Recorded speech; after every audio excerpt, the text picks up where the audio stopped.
صدیق اکبر رضی اللہ تعالیٰ نے جھاڑو لگایا، اس کے بعد سارا کام کاج کر کے حضرت عمر کہتے ہیں میں یہ سارا منظر دیکھتا رہا، پھر بعد میں جب دروازہ کھلا صدیق اکبر باہر نکلے، میں سامنے کھڑا ہوں، میری آنکھوں سے آنسو زاروں قطار نکل رہے ہیں کہ سونیا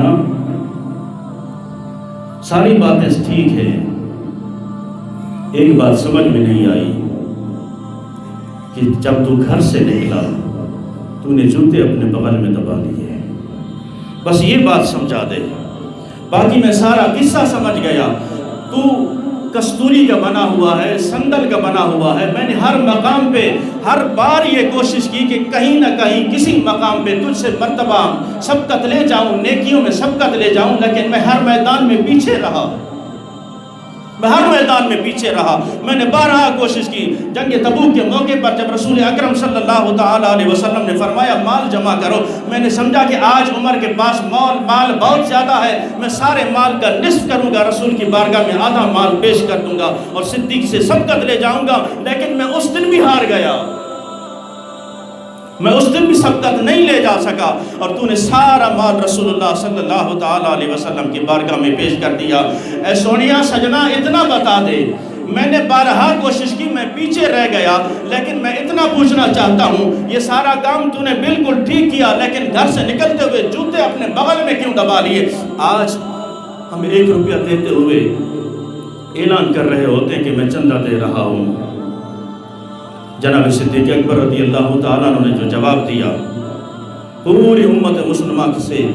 میں عرض کروں گا کہ کاش ہم صدیق اکبر کا نام تو لیتے ہیں لیکن ان کے نقش قدم پر نہیں چلتے، ہم ان سے محبت کا دم بھرتے ہیں لیکن ان کے نقش قدم پر نہیں چلتے، ہم صحابہ سے محبت کا دم بھرتے ہیں لیکن ہمارے کام جو ہیں، ہمارے جو کردار ہیں وہ یزیدیوں والے ہیں۔ جن صحابہ نے، جن اہل بیت نے باطل کے سامنے ڈٹ کر مقابلہ کیا اور اپنی گردنیں کٹا دی اور گردنوں کو جھکایا نہیں، بار بار ہم شعر پڑھتے ہیں سرداد نداد دست در دست یزید حقہ کی بنا الہ الہ ہست حسین، ساری رات غم حسین میں روتے رہتے ہیں، غم حسین میں یاد مناتے رہتے، صبح اٹھ کے پھر یزیدوں کے ساتھ کھڑے ہو جاتے ہیں،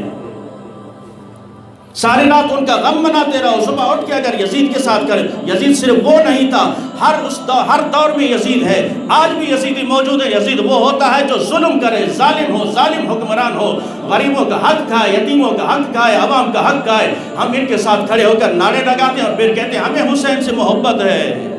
لوگ ہمیں رونے نہیں دیتے، ہمارے آنسوؤں کو نہیں دیکھتے، تمہارے آنسوؤں کو کیا دیکھیں؟ ان آنسوؤں پہ بھروسہ کریں یا تمہارے کردار پہ بھروسہ کریں، تمہاری سیرت پہ بھروسہ کریں؟ ساری رات غم حسین مناتے رہے، صبح اٹھ کے پھر یزیدوں کے ساتھ کھڑے ہو جاتے ہو، تو پھر میں کس تمہارے نظریے پر عقیدہ رکھوں کہ تمہارا نظریہ وہ صحیح تھا یا رات والا صحیح تھا؟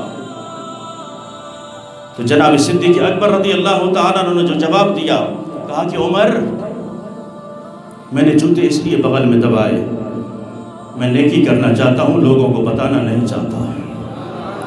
جوتے پہن کے اگر گھر سے چلتا تو جوتوں کی آہٹ سے لوگوں کو پتہ چلتا کہ کوئی چل رہا ہے، آواز پیدا ہوتی ہے، آہٹ سے، جوتوں کی آہٹ سے آواز پیدا ہوتی ہے۔ میں یہ نہیں چاہتا کہ میں جو نیکی کر رہا ہوں میں شرعام اس کا اعلان کرتا پھروں،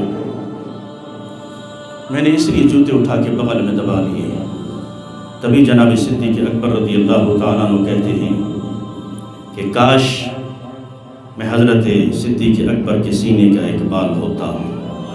اے صدیق اکبر میں تیرے مرتبے اور مقام کو نہیں پہنچ سکتا،